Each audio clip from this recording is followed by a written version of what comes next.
Selamat pagi Bapak Ibu Saudara yang dikasihi Tuhan. Shalom. Shalom. Haleluya, bersorak-sorai untuk Tuhan kita.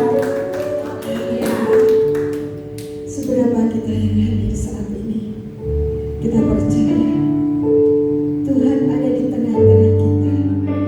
Tuhan tak pernah meninggalkan kita. Dia tidak pernah terlambat. Karena Dia sangat mengasihi kita. Dia telah buktikan dengan Dia rela mati untuk menebus kita.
biasa, dulu, sekarang, dan selama-lamanya.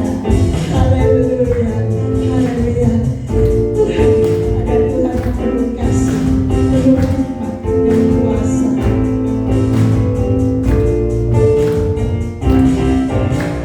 Kau satu penuh kasih, dua penuh hikmat, tiga penuh kuasa.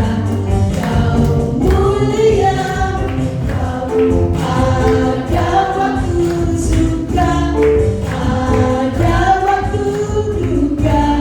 Kau setia dan selalu bersamaku.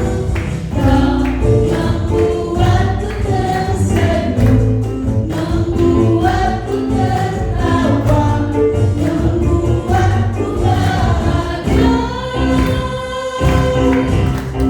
Yesus Kaulah sahabat, selalu hadir setiap saat. Hatiku bergembira bersamamu, Yesusku. Kanan kiri ke depan, mari semua bergoyang, menari bergembira, sukacitaku dalam Kristus. Kita akan menyanyi bersama-sama. Kau satu penuh kasih, dua penuh hikmat, tiga penuh kuasa. Kau mulia, kau ada waktu suka, ada waktu duka. Kau setia dan selalu bersamaku. Kau membuatku tersenyum, membuatku tertawa, membuatku bahagia. Yesus Kaulah sahabat, selalu hadir setiap saat. Hatiku bergembira bersamamu, Yesusku. Kanan kiri ke depan, mari semua bergoyang, menari bergembira, sukacitaku dalam Kristus Yesus. Yesus Kaulah sahabat, selalu hadir setiap saat. Hatiku bergembira bersamamu, Yesusku. Kanan kiri ke depan, mari semua bergoyang, menari bergembira, sukacitaku dalam Kristus. Yesus Kaulah sahabat, selalu hadir setiap saat. Hatiku bergembira bersamamu, Yesusku. Kanan kiri ke depan, mari semua bergoyang, menari bergembira, sukacitaku dalam Kristus. Sukacitaku dalam Kristus. Sukacitaku dalam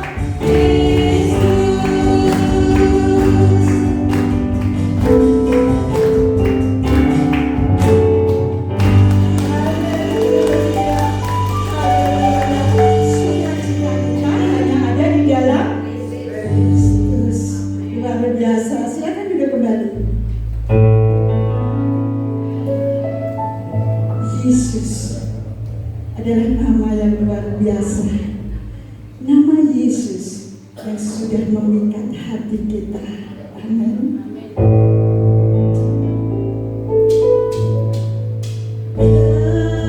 La la la la, la la la la la,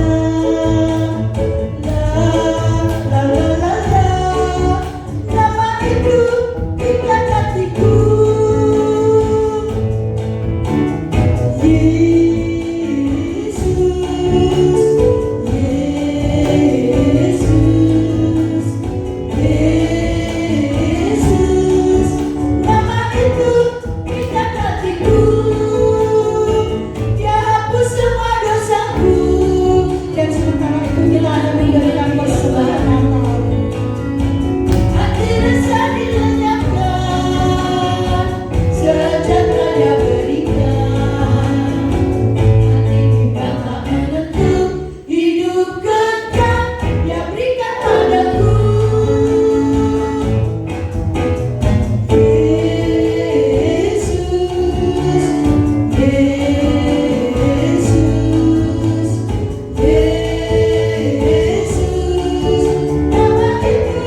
Karena kesukaan, damai sejahtera hanya ada di dalam Tuhan.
Berjalan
Tuhan, itu semua adalah anugerah-Mu. Itu semua adalah kemurahan-Mu dalam hidup kami. Tuhan Yesus, inilah pujian penyembahan kami padamu. Biarlah pujian penyembahan kami ini dapat menyenangkan hati-Mu, menjadi dupa yang harum di hadapan-Mu. Terima kasih Bapa, terima kasih Tuhan. Sebentar kami akan kembali belajar daripada firman-Mu. Mari Tuhan, Kau urapi setiap kami, ajar kami dapat mengerti, memahami akan kebenaran firman-Mu, sehingga iman kami dapat semakin bertumbuh, iman kami dapat semakin dikuatkan. Terima kasih Bapa. Juga Kau urapi kami hamba-Mu, supaya apa yang kami sampaikan itu semua adalah kehendak-Mu. Terima kasih Bapa, di dalam nama Tuhan Yesus Kristus kami sudah berdoa. Haleluya, amin. Silakan duduk.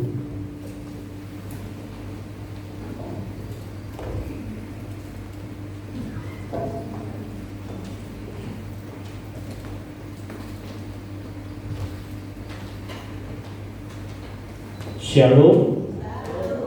Puji Tuhan, saudara-saudara, kalau saat pagi hari ini kita bisa bersama-sama kembali. Saudara-saudara yang dikasihi Tuhan, mari kita bersama, kita akan belajar daripada firman Tuhan. Dalam firman Tuhan pada saat pagi hari ini akan berbicara tentang rencana penyelamatan Allah. Saudara-saudara, mari terlebih dahulu kita akan buka Alkitab kita di dalam surat Efesus pasal yang pertama ayat yang keempat.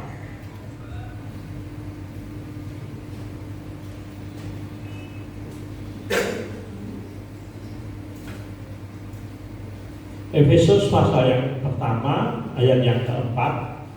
Mari kita semua bangkit berdiri.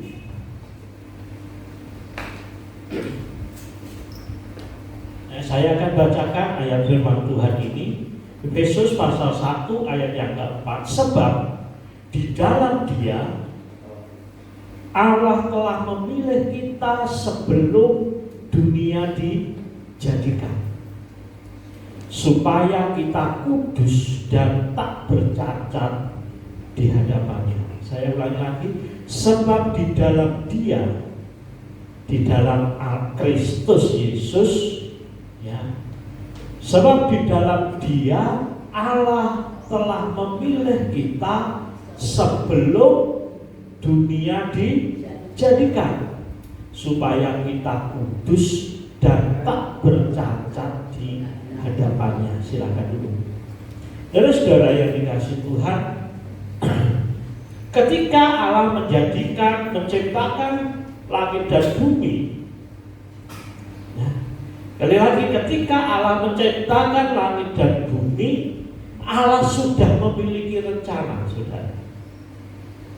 Allah yang Maha Tahu,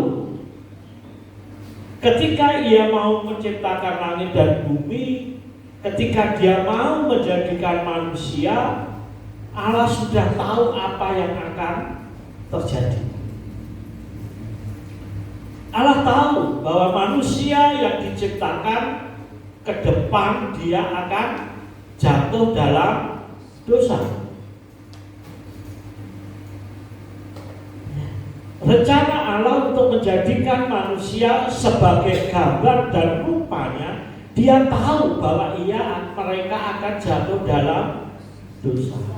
Maka dari itu, sebelum Allah menjadikan manusia, Allah memiliki rencana. Rencana apa? Untuk menyelamatkan manusia yang jatuh dalam dosa. Supaya apa? Manusia itu menjadi kudus dan tak bercacat.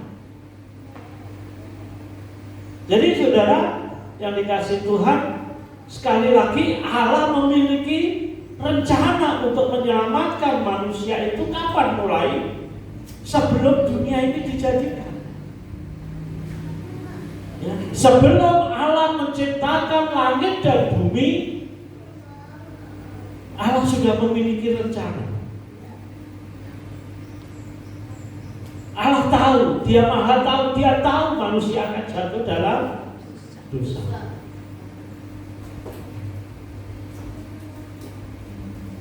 Dia memiliki rencana penyelamatan.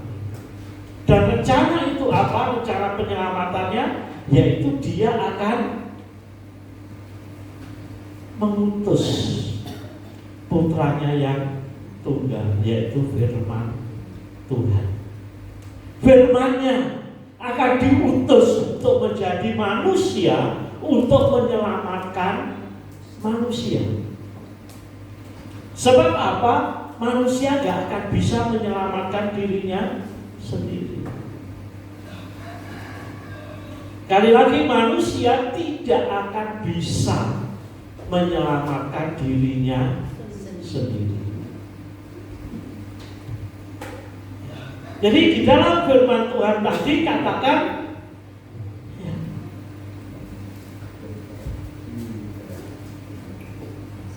di dalam Kristus Allah telah memilih kita sebelum dunia dijadikan. Jadi saudara dipilih oleh Allah itu kapan? Sebelum dunia dijadikan. Allah sudah memiliki rencana untuk keselamatan manusia, supaya apa? Manusia itu layak kembali di hadapan Allah. Manusia yang jatuh dalam dosa sudah tidak layak lagi di hadapan Allah. Sekali lagi, manusia yang jatuh dalam dosa sudah tidak layak lagi di hadapan Allah. Jadi Allah memiliki rencana untuk menyisihkan manusia-manusia ya, untuk bisa kembali bersama-sama dengan Allah. Dan yang dikasih Tuhan, apa yang dikerjakan oleh Allah, setiap tindakan yang dikerjakan oleh Allah itu pasti punya rencana, punya tujuan. Allah kita Allah yang melakukan sesuatu dengan memiliki sebuah tujuan, saudara. Dia tidak akan melakukan sesuatu tanpa tujuan. Makanya ketika Allah menciptakan langit dan bumi, tujuannya apa? Supaya manusia bisa tinggal di situ. Kemudian Allah menjadikan manusia, tujuannya apa?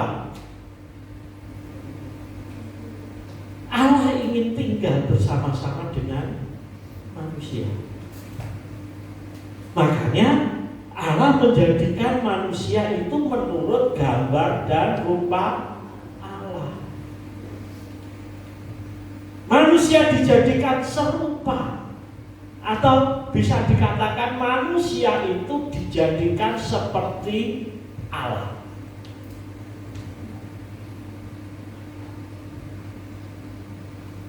Untuk apa? Supaya manusia itu bisa tinggal bersama-sama dengan Dia. Itulah tujuannya, saudara. Jadi mungkin di agama-agama yang lain mereka nggak memiliki ini, saudara. Mengapa manusia dijadikan oleh Allah? Tujuannya apa? Tapi ketika kita belajar firman Tuhan, kita dapat memahami ternyata Allah itu gak mau tinggal sendiri, saudara. Dia memang sudah ada malaikat-malaikat, tetapi malaikat-malaikat itu tidak seperti Allah, saudara.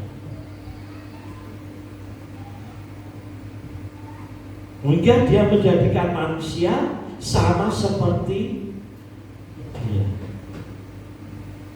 Kira-kira saudara, kalau saudara hidup bersama-sama dengan hewan terus-terusan gitu, piye saudara? Marah nggak saudara? Padahal punya hewan yang manut, nurut, nggak disuruh nurut, saudara. Tapi saudara marah nggak perasaannya? Saudara pengen hidup bersama dengan yang sejenis lah. Ya. Sama-sama kita bisa inginnya hidup itu sama-sama dengan manusia. Meskipun di situ ada hewan-hewan yang bagus-bagus, yang nurut, yang nyeneng nih, tapi tetap gak nyaman. Makanya Allah menjadikan manusia supaya apa? Dia bisa tinggal bersama-sama dengan manusia.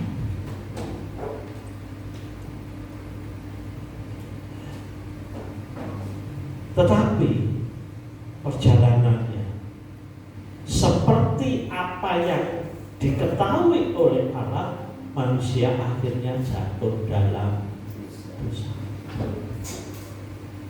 Adam dan Hawa dijadikan oleh Allah. Ya, kita nggak tahu Adam dan Hawa tinggal di Taman Eden itu berapa lama, saudara. Nah, kita nggak nulis berapa lama Adam dan Hawa tinggal di sana. Tetapi setelah sekian lama dia tinggal di sana, iblis mulai merusak rencana Allah. Iblis pengen merusak rencana Allah. Dengan apa? Dia menggoda Hawa. Pertama kali saya yakin yang digoda itu Adam lebih dulu. Karena apa? Adam sebagai kepala, pemimpinnya. Tapi ketika goda Adam tidak mempan, kemudian menggodalah Hawa. Dan perhatikan, orang perempuan itu rasa penasarannya itu lebih tinggi daripada laki-laki, saudara. Benar nggak? Ya, iya kan? Lebih penasaran daripada laki-laki. Karena perempuan itu lebih berjalan dengan perasaan. Kalau laki-laki berjalannya dengan akal, dengan pikirannya dulu. Makanya laki-laki biasanya mikir dulu baru bertindak, baru dirasani. Beda perempuan perasaannya wis ikut, logikane wis gak patek jalan, kalah logikanya dengan perasaan. Nah, mulailah iblis duduknya akhirnya jatuh kepada Hawa, dan singkat cerita akhirnya Hawa tergoda. Hawa mempengaruhi Adam, dan akhirnya dua-duanya jatuh dalam dosa. Dosanya sepele, saudara. Sekali lagi, dosanya Adam itu sebetulnya sepele. Cuma apa? Allah melarang kamu gak boleh makan pohon itu. Kamu tidak boleh makan pohon pengetahuan baik dan jahat. Jadi kalau kita renungkan, kalau kita pikir-pikir, sebetulnya pohon itu bagus, ya kan? Pohonnya bagus, kelihatannya buahnya menarik,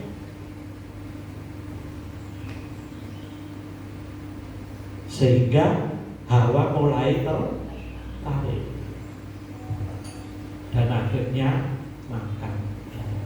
Singkat cerita, tidak tahu berapa lama iblis mempengaruhi Hawa ini sampai akhirnya jatuh. Saya percaya tidak cuma sekali, tak, saudara. Gak cuma sekali, 2 kali. Lama-lama akhirnya ya jatuh juga. Nurut sama iblis. Mungkin pikirnya juga, wah, mau nurut tok ae.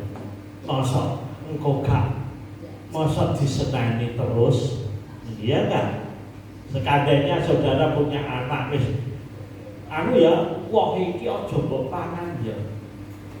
Terus anak saudara karena saking pengennya ngepek siji terus dipangan, kira-kira saudara mau ngamuk terus-terusan gak terus aja?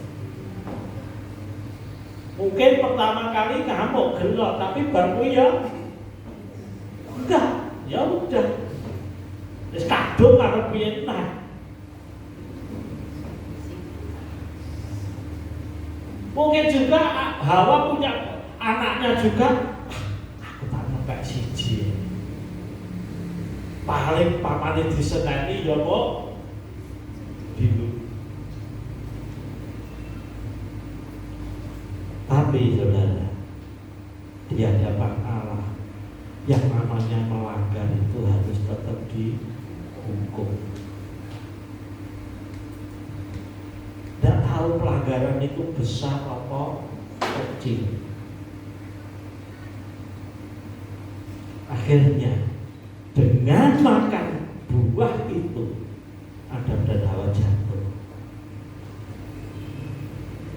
Dia jatuh. Dia melanggar. Dan Allah kita adalah Allah yang adil, Allah yang konsekuen, saudara. Memang dia mengasihi, tetapi kasihnya juga tidak mempengaruhi keadilannya. Setiap pelanggaran harus dihukum, meskipun itu pelanggaran kecil. Mungkin buat kita itu ngono tok ae. Kok Tuhan sampai marah seperti itu? Kok manusia sampai dihukum kayak itu? Padahal Adam dan Hawa sudah berapa lama dia taat kepada Tuhan. Dia nuruti perintah-perintah Tuhan. Dia nuruti ajaran-ajaran Tuhan. Saya percaya ketika Adam dan Hawa tinggal di Taman Eden, Allah gak cuma sekali mengunjungi Adam, saudara. Ya, seringkali Allah mengunjungi Adam, seringkali Allah ngobrol dengan Adam, berbicara dengan Adam.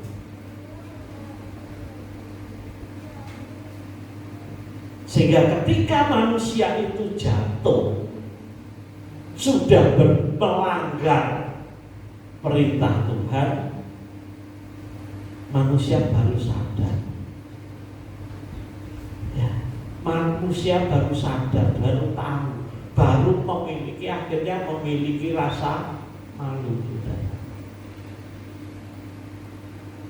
Dosa yang pertama itu membuat manusia itu malu. Sehingga ketika Allah datang turun ke Taman Eden, dia berjalan, manusia itu malu sembunyi. Kalau kita baca dalam Kejadian pasal 3, manusia itu sembunyi. Karena apa? Karena malu, saudara. Malu karena apa? Karena tahu dia telanjang pada saat itu.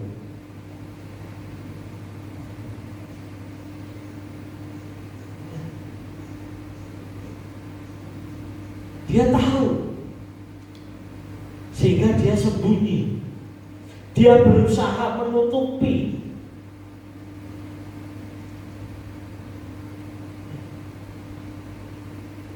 Allah yang penuh kasih, Allah yang adil,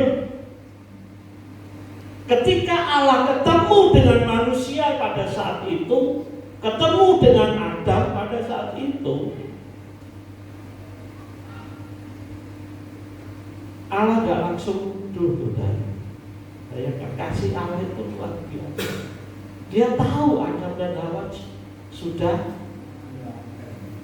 salah, sudah melanggar. Tetapi Allah pura-pura, hei Adam, kamu di mana? Tak ngerti, padahal ngerti ya. Ini loh kasih Allah sudah. Dia tahu sudah Adam sudah melanggar. Apakah Allah nggak bisa mencari langsung nuding Adam? Hei Adam, kamu di situ ke sini. Tapi karena kasihnya ini loh, Allah nggak mau langsung nuduh Adam. Hei Adam, kamu di mana?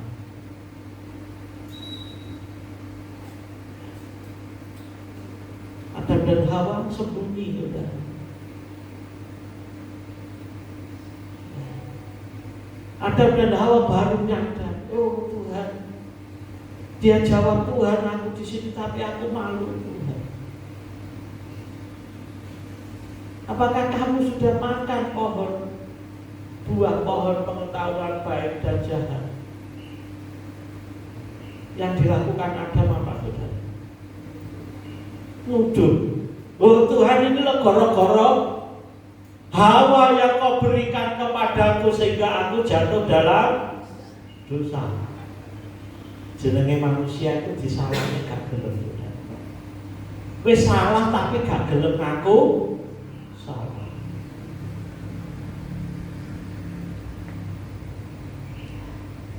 Dan tahu salah, ikut melanggar, tapi gak gelem ngaku, nyalahne. Ini loh Tuhan goro-goro Hawa. Hawa pun akhirnya disalahnya yo gak mau. Oh Tuhan, ini goro-goro ular saudara.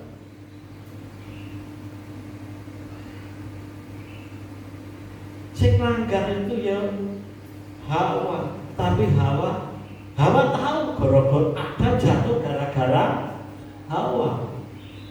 Hawa ketika apakah ditanya, oh gara-gara ular ini loh Tuhan, saya bujuki aku. Itulah sifat manusia. Dan salah orang gelem ngaku salah. Sehingga lagu dunia ada katakan apa? Wah salah orang gelem ngaku salah. Jadi senengane nyalane wong liya. Gak delok dhewe, oh aku iki jane ya salah. Tapi goro-gorone iki lho. Ada Hawa pun goro-gorone ulah.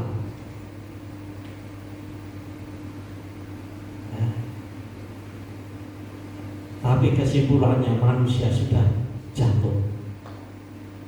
Sudah melanggar. Dan pelanggaran itu meskipun cuma sekali harus ada hukuman. Karena kasih Allah gak cuma wis tak ampuni, tak maaf nih. Allah memang kasih mengampuni saudara. Saya percaya ketika Adam dan Hawa jatuh dalam dosa, hati Allah pun sedih.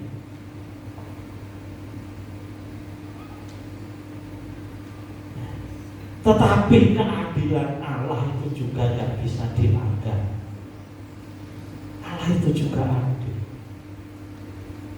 Sing salah, sing melanggar harus dihukum. Akhirnya Adam dan Hawa diusir dari taman Eden. Tapi sebelum Adam dan Hawa diusir dari taman Eden, kita buka lebih dulu Kejadian pasal yang ketiga.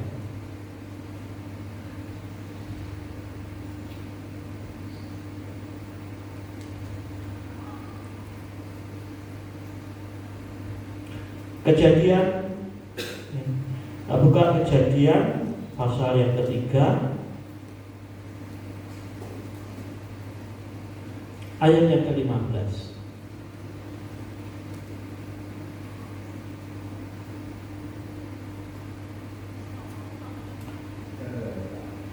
Aku akan mengadakan permusuhan antara engkau dan perempuan ini. Ini Tuhan berbicara kepada ular. Ular itu berbicara kepada tentang iblis yang menggoda Hawa. Iblis apa? Menjadi serupa dengan ular.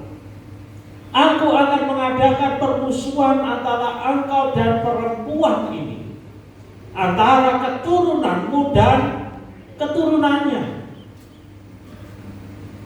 Keturunannya akan meremukkan kepalamu, dan engkau akan meremukkan tumitnya. Dan mengapa di sini Tuhan berbicara mengadakan permusuhan antara engkau dan perempuan ini?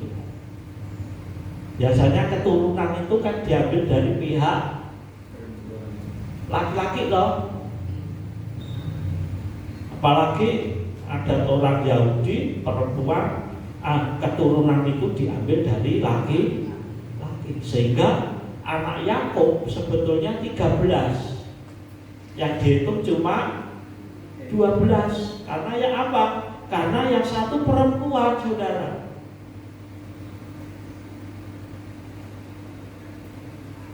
Yang memiliki keturunan yaitu cuma laki yang dihitung, perempuannya nggak dihitung, saudara. Dari zaman Nuh yang dicatat itu cuma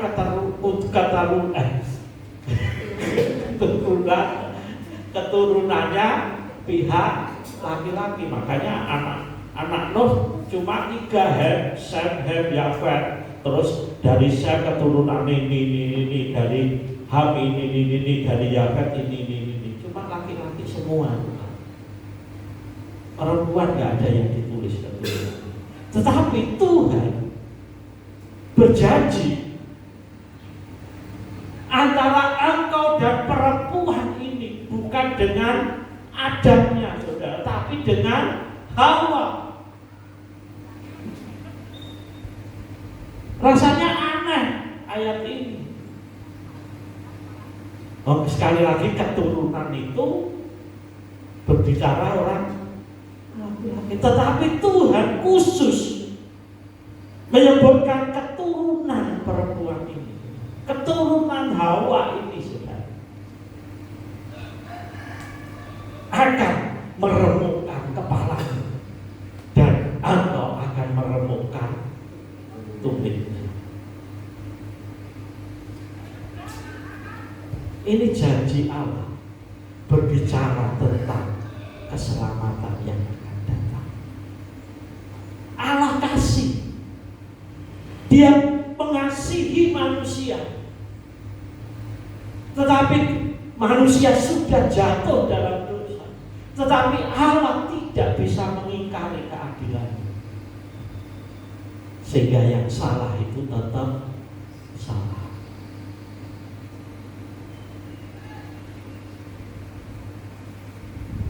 Yang salah harus dihukum. Supaya manusia bebas dari penghukuman, Dia berjanji keturunan dari Hawa ini akan meremukkan kepala ular itu. Sehingga kalau kita tarik terus keturunan dari Adam, dari Hawa, cuma satu yang cuma lahir dari benih perempuan, tidak ada benih laki-laki, yaitu Tuhan Yesus Kristus.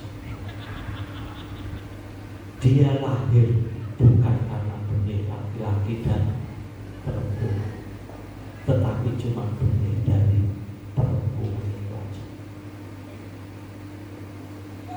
Di dunia ini cuma ada satu yang lahir cuma dari benih perempuan.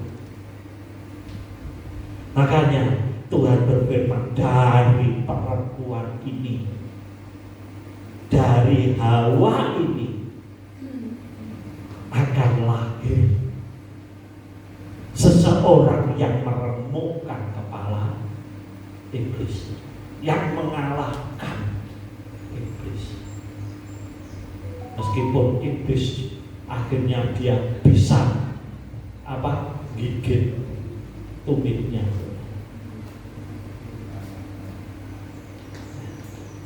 tetapi kepala iblis itu sudah dihancurkan, dikalahkan. Dan siapa? Benih perempuan. Sekali lagi cuma satu yang lahir dari benih perempuan, yaitu Tuhan Yesus Kristus.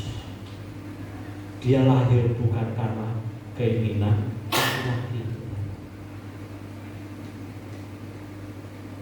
Dan janji Allah ini diulang dan diulang dan diulang terus.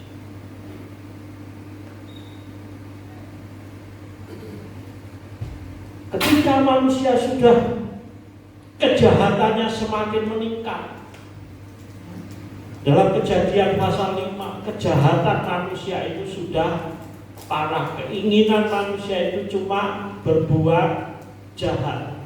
Akhirnya Allah mau membinasakan manusia, tapi di situ ada satu keluarga yang taat kepada Allah, yaitu keluarga Nuh. Sehingga ketika Allah membinasakan manusia, Dia cuma menyelamatkan Nuh beserta keluarga. Kali lagi Allah cuma menyelamatkan satu keluarga. Karena apa? Satu keluarga ini taat kepada Tuhan. Dia menyelamatkan Nuh. Dari Nuh ini akhirnya Allah mengulangi janjinya. Nah, buka Kejadian pasal 12 ayat yang pertama. Kejadian pasal 12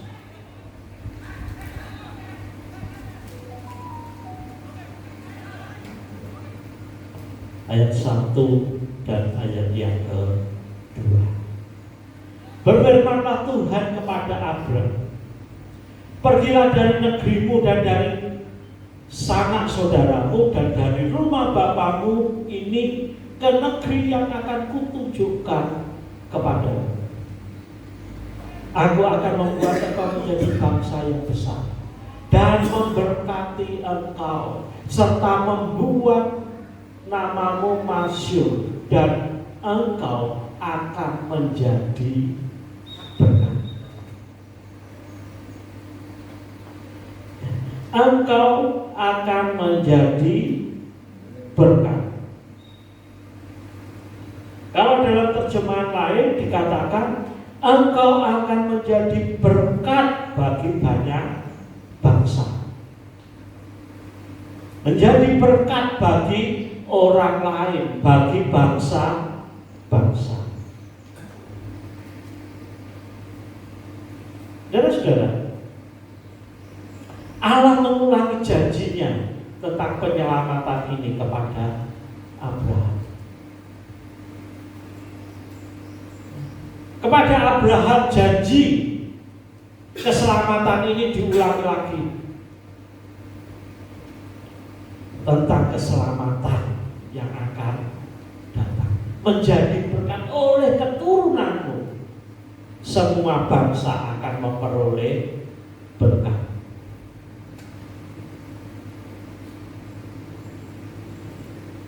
Dan janji-janji Allah ini diulang-ulang terus, saudara.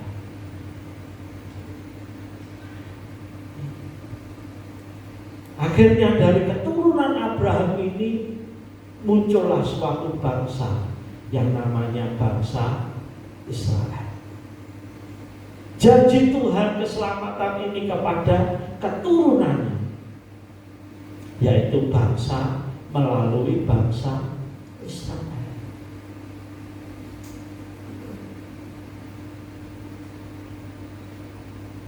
Dan janji Allah ini diulangi malah semakin detail dan semakin detail lagi, saudara.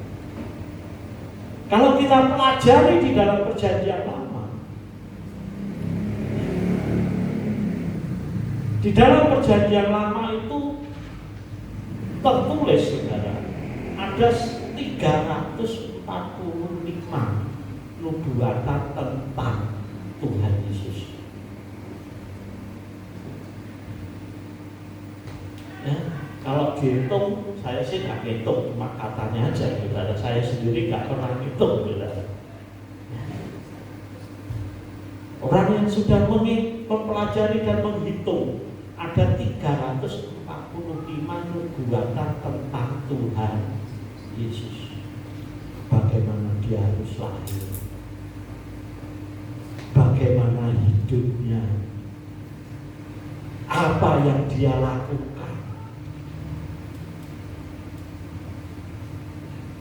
apa yang dia katakan. Semuanya tertulis secara terperinci di firman Tuhan. Tuhan ulangi janjinya lagi. Dia harus lahir di Bethlehem. Dan setiap apa yang dituliskan itu, rencana Allah itu akan tergenapi di situ.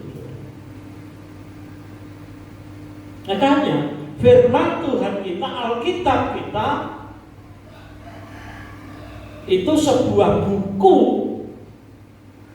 yang berisi nubuatan apa yang akan terjadi. Jadi, saudara, ciri-ciri dari kitab suci itu berbicara tentang apa yang akan terjadi. Nubuatan-nubuatan yang akan terjadi. Dan nubuatan itu harus tergenapi semua. Gak ada satupun yang meleset. Kalau ada satu saja yang meleset, itu gugur sudah firman Alkitab itu, sudah.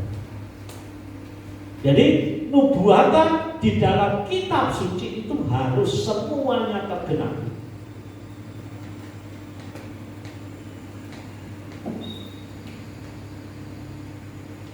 Di dalam perjanjian lama lebih dari 800 nubuatan. Bayangin. Dari 800 itu semua harus terjadi. Dari 800 itu 345 yang berbicara tentang Tuhan Yesus.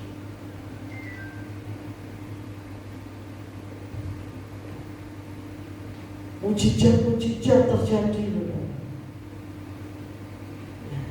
Dalam perjanjian lama, mujizat banyak terjadi. Tapi ada satu mujizat yang gak pernah terjadi di dalam perjanjian lama, yang itu cuma dimiliki oleh Mesias. Apa mujizatnya? Mencelekkan mata orang buta. Dalam pelajari di perjanjian lama, banyak sekali terjadi mujizat. Menghidupkan orang mati ada, saudara. Elisa menghidupkan orang yang sudah mati. Mujizat-mujizat banyak terjadi. Tapi cuma satu yang belum pernah terjadi, yaitu mencelekkan orang buta. Itulah tanda daripada Mesias. Sehingga ketika Yohanes Pembaptis bertanya melalui murid-muridnya, Yohanes Pembaptis nyuruh murid-muridnya, tolong kamu pergi kepada Yesus, tanya apakah dia itu Mesias yang kita tunggu-tunggu, Mesias yang akan datang itu, atau kita masih harus tunggu yang lain. Kemudian murid-muridnya datang kepada Tuhan Yesus.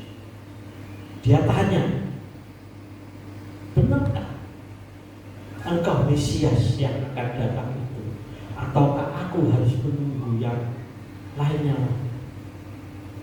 Dan Yesus katakan kepada murid-murid Yohanes, katakan apa yang aku katakan, apa yang aku perbuat.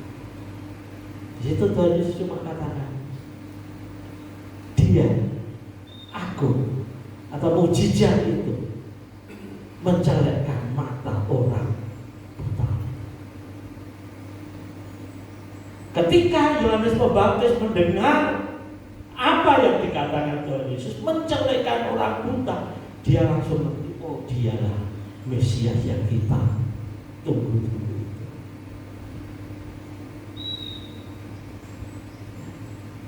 Keselamatan ini sudah dijanjikan berulang-ulang kali, detail sekali. Sampai kelahirannya dia harus lahir dari seorang perawan, saudara.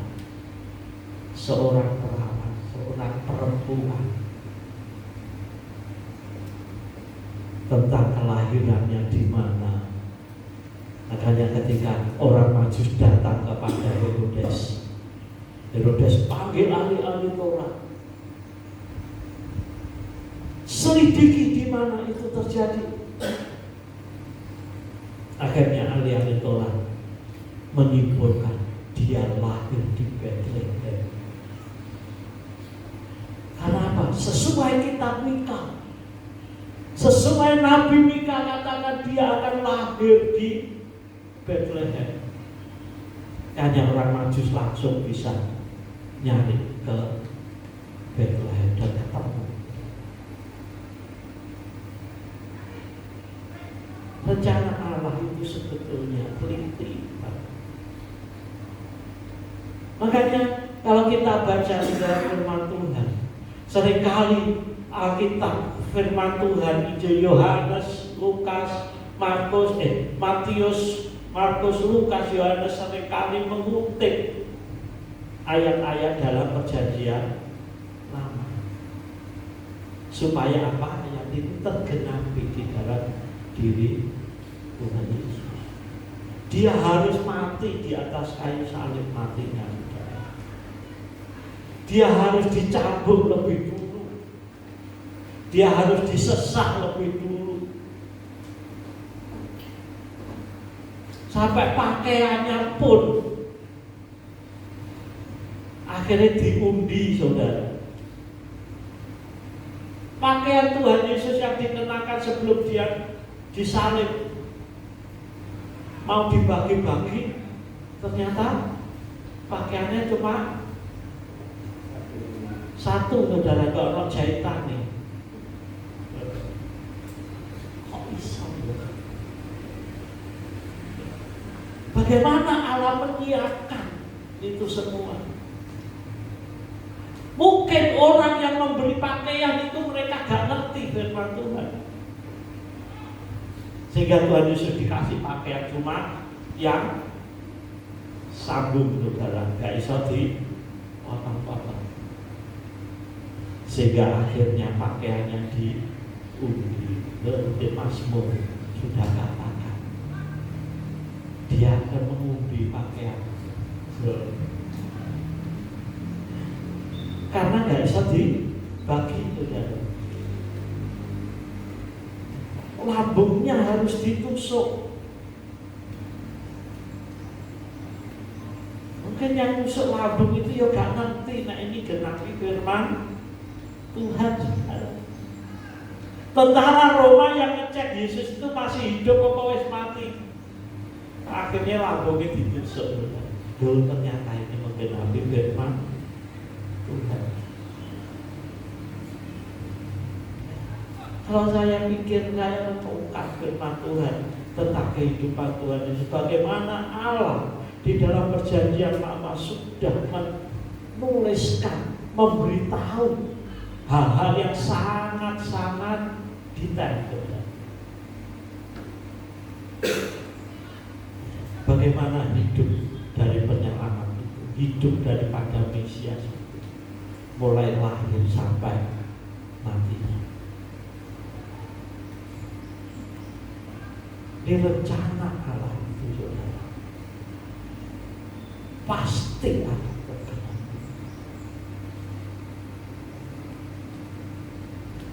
Rencana Allah akhirnya terwujud kepada Tuhan Yesus Kristus. Mulai kelahiran sampai mati, sampai dia bangkit hidup kembali, sudah diberitahukan semua. Sekali lagi, semuanya sudah diberitahukan oleh Tuhan Allah. Ini loh ciri-cirinya penyelamat itu, ciri-cirinya Mesias itu, sehingga saudara kita nggak salah percaya kepada Tuhan Yesus. Meskipun banyak orang mengolok-olok kita, banyak orang sekali lagi mengolok-olok kita, mereka selalu berkata apa? Oh Tuhan, manusia kok dijadikan Tuhan. Ya kan? Betulnya ini pemahaman yang sangat salah buat iman Kristen, saudara. Kalau saudara ditanyai seperti itu, saudara harusnya bisa jawab. Ini pemahaman yang salah, sangat salah, yang fatal salah. Karena apa? Karena orang Kristen gak percaya manusia itu jadi Tuhan. Kita bisa katakan orang Kristen pun gak percaya manusia itu bisa jadi Tuhan. Tetapi yang dipercayai orang Kristen, Tuhan itu yang jadi manusia. Kali lagi yang dipercayai orang Kristen itu Tuhan yang menjadi manusia, bukan dibalik. Kalau Tuhan yang menjadi manusia,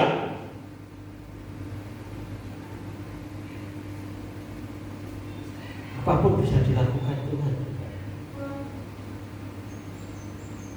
Bisa enggak Tuhan jadi manusia? Nah, dia maha kuasa, ya mesti bisa. Kalau ngomong gak bisa, berarti Tuhan juga berkuasa, gak maha kuasa. Oh, dia mau kok.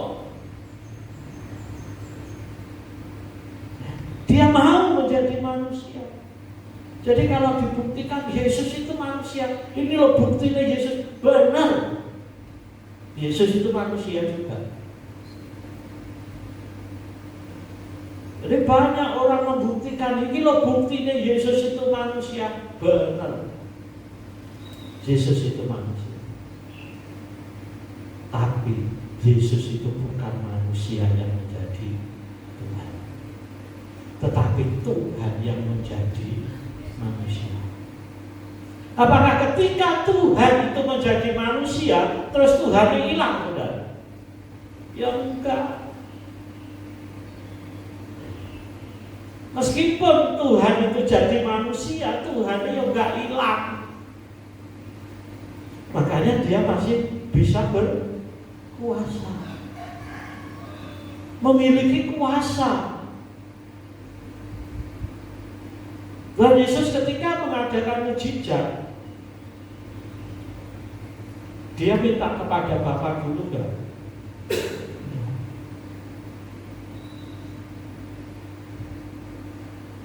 Tuhan Yesus gak pernah katakan firman Tuhan datang kepadaku, gak pernah. Kalau nabi-nabi, saudara baca, nabi-nabi selalu menerima wahyu dari Tuhan. Beginilah firman Tuhan. Dalam perjanjian lama katakan, seringkali katakan beginilah firman Tuhan. Karena yang mengatakan adalah Tuhan. Tapi kalau Tuhan Yesus katakan apa? Aku berkata kepadamu. Karena siapa dia? Karena dia adalah Tuhan. Masa dia ngomong, firman Tuhan datang kepadaku, ya akan saudara. Karena dia adalah Tuhan, maka dia bisa berani katakan, aku berkata kepadamu. Luar biasa lah saudara. Itu menunjukkan kalau dia Tuhan. Kalau dia cuma sekedar nabi, tidak wani ngomong gitu saudara. Aku berkata kepadamu, jadilah sembuh. Sembuh. Dia nggak berdoa lebih dulu, minta kepada Bapa di surga untuk menyembuhkan dia. Kalau Elisa mengadakan mujizat, dia berdoa lebih dulu, minta kepada Tuhan, baru mujizat terjadi. Tapi Tuhan Yesus gak pernah katakan seperti itu. Tuhan Yesus gak pernah katakan firman Tuhan datang kepadaku, karena dia tahu dia adalah Allah sendiri. Tuhan Yesus gak pernah katakan dengan kehendak Tuhan kamu sembuh. Enggak. Tapi Tuhan Yesus langsung katakan, jadilah sembuh. Ada orang lumpuh yang sudah 38 tahun, bangun, angkatlah tempat tidur.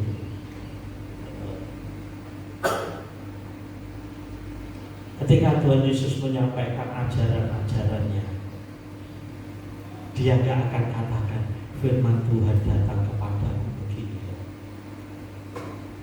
tetapi dia langsung katakan apa yang dia akan sampaikan. Tuhan Yesus katakan, akulah terang dunia, akulah roti hidup, akulah kebangkitan dan hidup, akulah jalan dan kebenaran dan hidup, akulah pintu. Tuhan Yesus gak katakan Allah itu loh pintu. Tuhan Yesus gak katakan Allah itulah roti yang hidup. Kalau Raja Daud katakan dalam Mazmur apa? Tuhanlah terangku. Tapi Tuhan Yesus katakan, akulah terang dunia. Beda. Daud tahu posisinya seperti apa, sehingga dia katakan Tuhan itulah terangku. Kita pun katakan Tuhan itu terangku, ya tak? Tapi Tuhan Yesus katakan, akulah terang dunia. Sebetulnya kalau kita lihat di sini, dia menyatakan siapa dia sebenarnya. Kita percaya, kita menyembah Tuhan yang menjadi manusia. Loh, kok dia bisa mati di atas kayu salib? Ya dia manusia bisa mati. Kok dia katakan akulah utusan? Ya dia manusia, diutus oleh Bapa di surga. Manusianya itu yang mati. Nah Tuhannya juga bisa mati.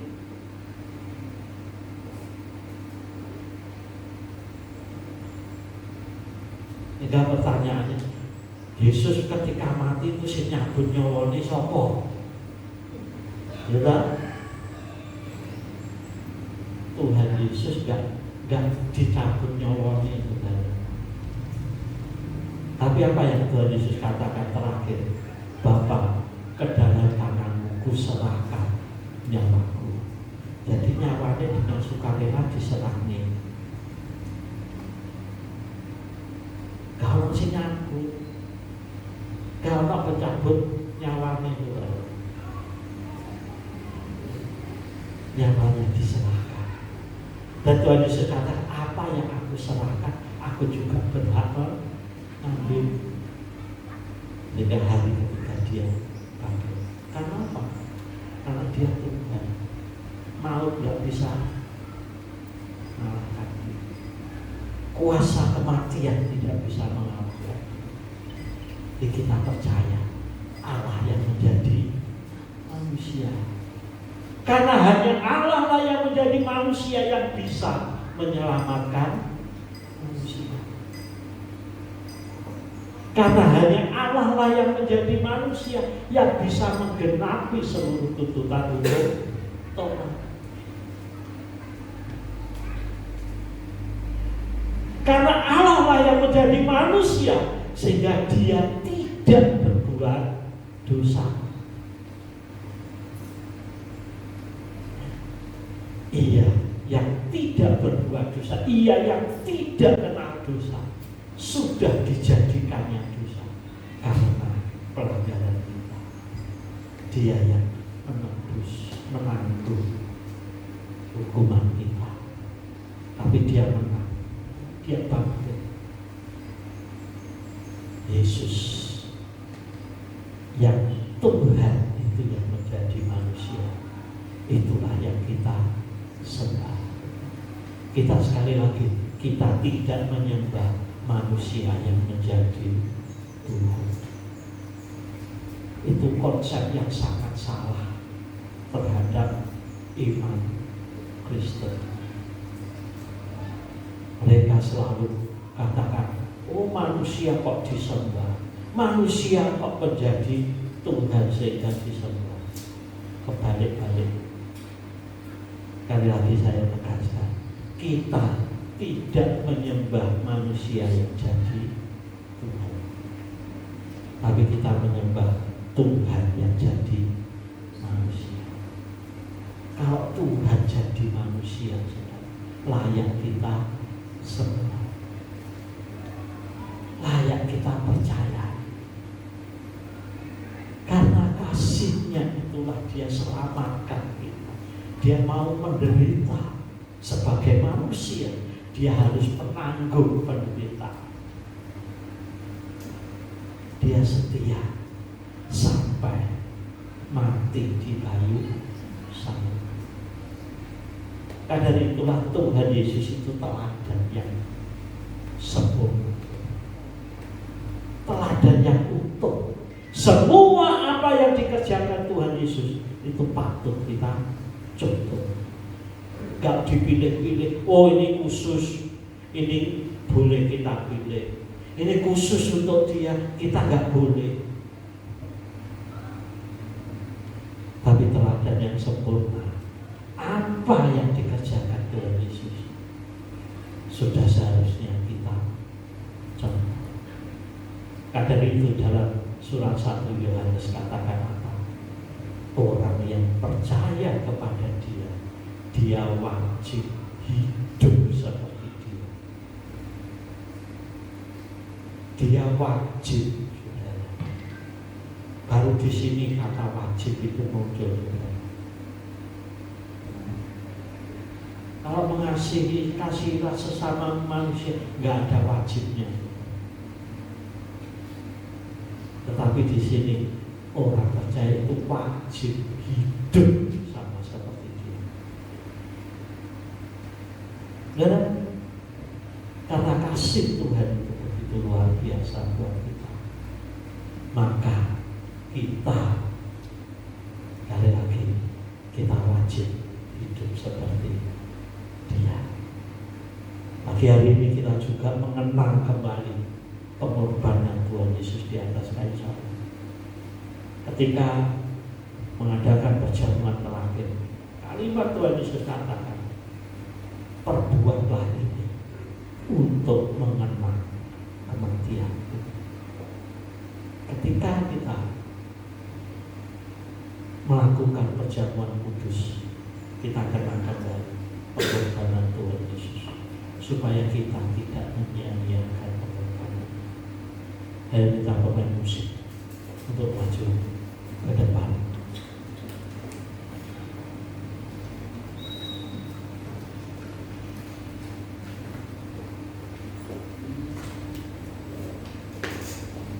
Kasih Allahku.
Bersyukur, bersyukur, bersyukurlah,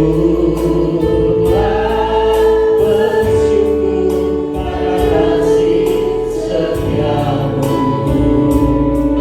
Ku sembah, ku sembah, ku sembah, dan ku sembah selama hidupku. Ku sembah Kau Tuhan. Bersyukur, bersyukurlah, bersyukur karena kasih setiamu. Ku sembah, ku sembah, ku sembah, dan ku sembah selama hidupku. Ku sembah Kau Tuhan. Bersyukur, bersyukur, bersyukur, bersyukurlah, bersyukur karena kasih setiamu. Ku sembah, ku sembah, ku sembah, dan ku sembah selama hidupku. Ku sembah Kau Tuhan. Selama hidupku ku sembah Kau Tuhan. Selama hidupku ku sembah Kau Tuhan.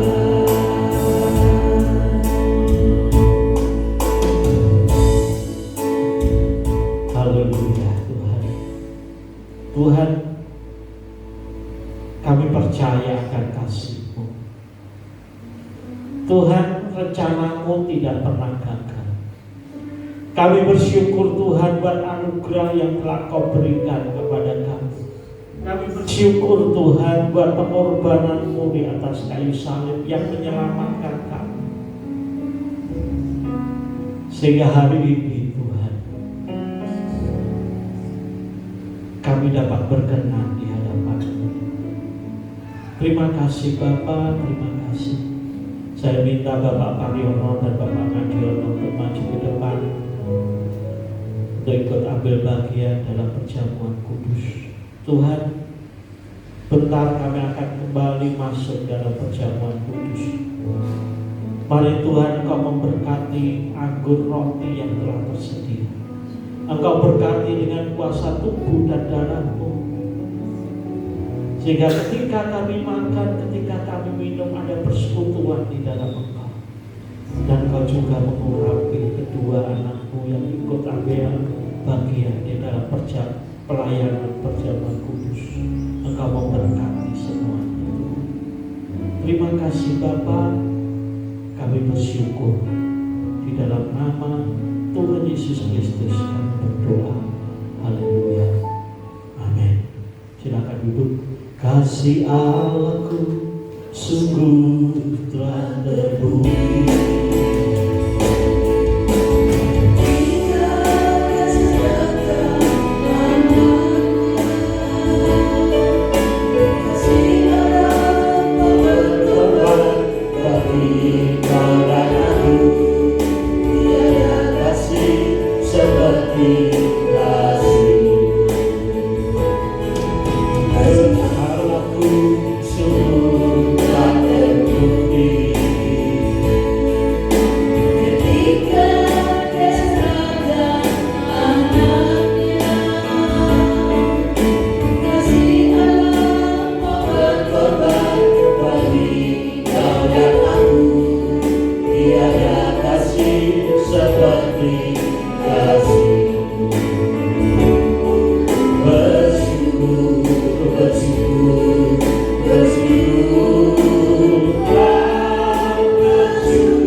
Ku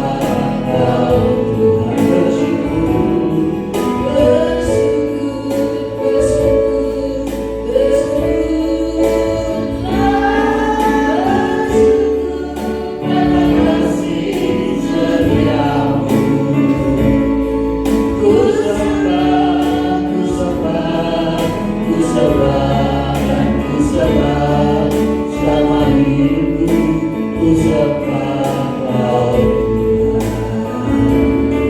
Selama hidupku ku serah Kau Tuhan. Selama hidupku ku serah Kau Tuhan.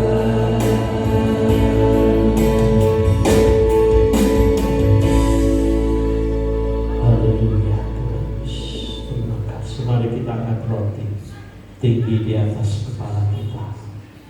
Kita kenang kembali pengorbanan Tuhan Yesus di atas kayu salib.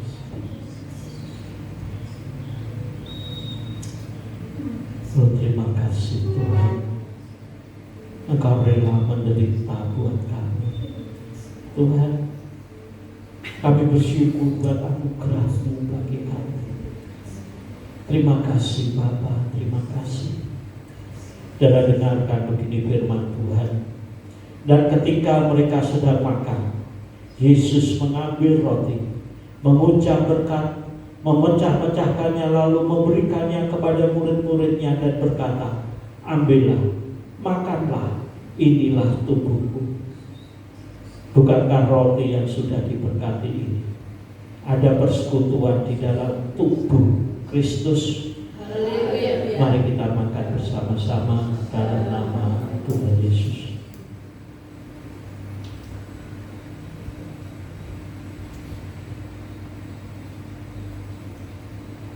Haleluya, terima kasih. Mari kita angkat cawan anggur tinggi di atas kepala kita.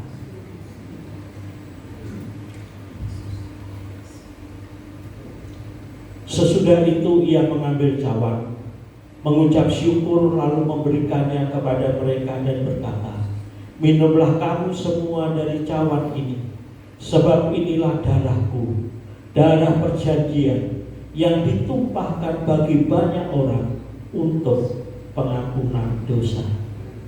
Bukankah anggur yang diberkati ini ada persekutuan di dalam darah Kristus? Haleluya. Mari kita minum bersama-sama dalam nama Tuhan Yesus.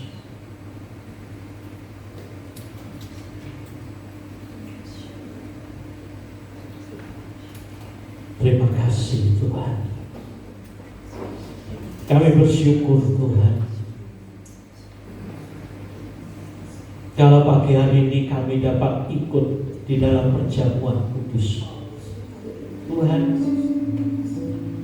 kami rindu Tuhan ini bukan hanya kebiasaan saja, tetapi kami rindu Tuhan, perjamuan kudus ini dapat menjadi berkat dalam hidup kami, di mana kami dapat kembali dan ada persekutuan di dalam tubuh dan darah-Mu, sehingga kekuatan yang daripada Engkau kami rasakan Tuhan, untuk kami dapat hidup di dalam dunia ini, hadapi setiap tantangan masalah kami, dan kami dapat bertahan karena Engkau yang ada di dalam kami. Terima kasih Tuhan buat berkat-Mu pagi hari ini. Di dalam nama Tuhan Yesus Kristus kami sudah berdoa. Haleluya. Amin. Silakan duduk.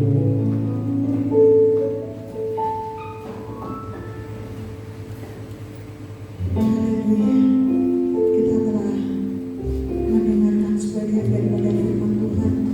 Kita juga sudah ambil bagian di dalam perjamuan kudus, dan kita akan memberikan persembahan untuk Tuhan. Persembahan yang pertama akan dibawakan oleh Ibu Joko, dan persembahan kedua oleh Ibu Amin.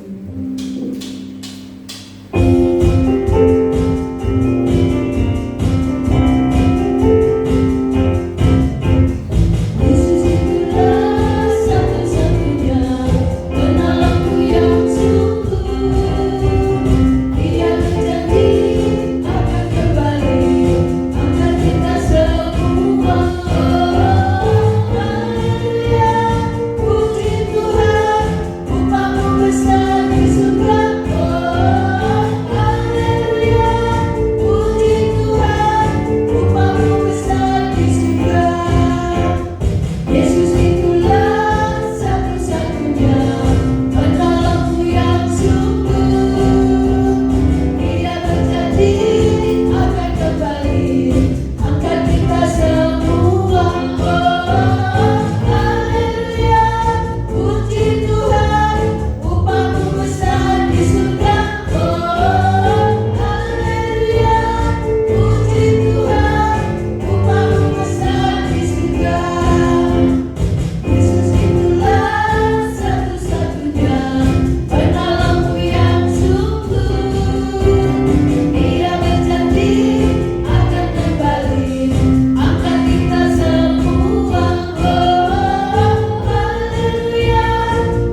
Kita akan bacakan pengumuman untuk minggu ini. Hari Rabu jam 18.30 Komsel 1 di gereja, pujian oleh Bapak Pariono. Untuk hari Kamis jam 18 Komsel 2 di rumah Bapak Supani, pujian oleh Ibu Endang. Untuk hari Jumat jam 20 ada mesbah doa online. Dan untuk hari Sabtu jam 18 latihan musik. Untuk hari Minggu jam 8 ibadah raya, leader Ibu Ana, singer Steffi dan Putra, pemain musik drum Bapak Wintong, bass Rian, gitar Christian, keyboard Brian. Haleluya. Kita akan akhiri ibadah kita di saat ini. Kita akan berdiri.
Tuhan Yesus, kami bersyukur Tuhan, Engkau telah pimpin sepanjang ibadah kami mulai awal sampai akhir.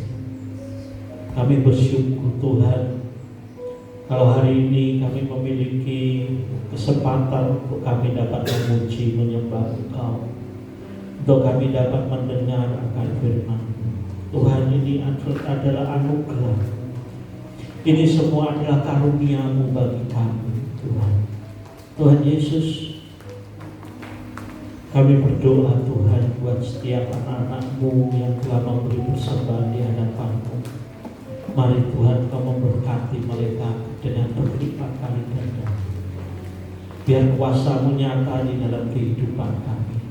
Tuhan, juga kami berdoa pagi hari ini Tuhan, buat setiap anak-anak-Mu di tempat ini Kau memberkati kehidupannya. Engkau pakai kami Tuhan, untuk kami dapat menyatakan kuasa kemuliaan-Mu, untuk kami dapat menjadi berkat dimanapun kami berada, menjadi garam dan terang bagi dunia ini Tuhan, sehingga nama-Mu dipermuliakan. Terima kasih Tuhan, terima kasih. Juga kami berdoa buat saudara-saudara kami yang saat ini tidak hadir di tempat ini, di mana saja mereka berada. Mari Tuhan Engkau memberkati mereka. Kau beri kekuatan, beri kemenangan Tuhan. Yang lemah Tuhan Engkau sembuh, Kau kuatkan. Yang sakit Kau sembuhkan. Terima kasih Tuhan. Juga Tuhan, pada saat ini kami berdoa khususnya buat Chelsea Tuhan, yang saat ini masih ada di rumah sakit pasca operasi usus buntu Tuhan. Tuhan, mari Tuhan Kau campur tangan di dalam proses penyembuhan. Biarlah kuasa-Mu tetap mengalir di dalam dirinya, dalam tubuhnya Tuhan, sehingga pemulihan itu segera terjadi, kesehatan itu segera kembali di dalam tubuhnya, Juga Engkau memberkati kedua orang tuanya, beri kekuatan untuk menunggu, menjaga, beri damai sejahtera sukacita daripada Engkau. Terima kasih Bapa, kami mengucap syukur. Tuhan, kalau juga sebentar kami akan pulang kembali ke rumah kami masing-masing. Kami serahkan perjalanan setiap anak-anak-Mu ke dalam tangan-Mu. Biarlah penyertaan perlindungan-Mu tetap selalu menyertai, sehingga mereka dapat sampai di rumah dengan selamat. Terima kasih Bapa, terima kasih. Sudah angkat tangan saudara. Dan sekarang ini saudara-saudara yang dikasih Tuhan, terimalah berkat, anugerah, rahmat, damai, sejahtera, sukacita dari Bapa di surga, persekutuan di dalam Tuhan Yesus Kristus, serta pimpinan pemeliharaan Roh Kudus menyertai kehidupan saudara semua, mulai hari ini sampai Tuhan Yesus datang di awan-awan pada kali yang kedua. Terima kasih Tuhan, di dalam nama Tuhan Yesus Kristus. Yang percaya katakan amin. Tuhan Yesus memberkati.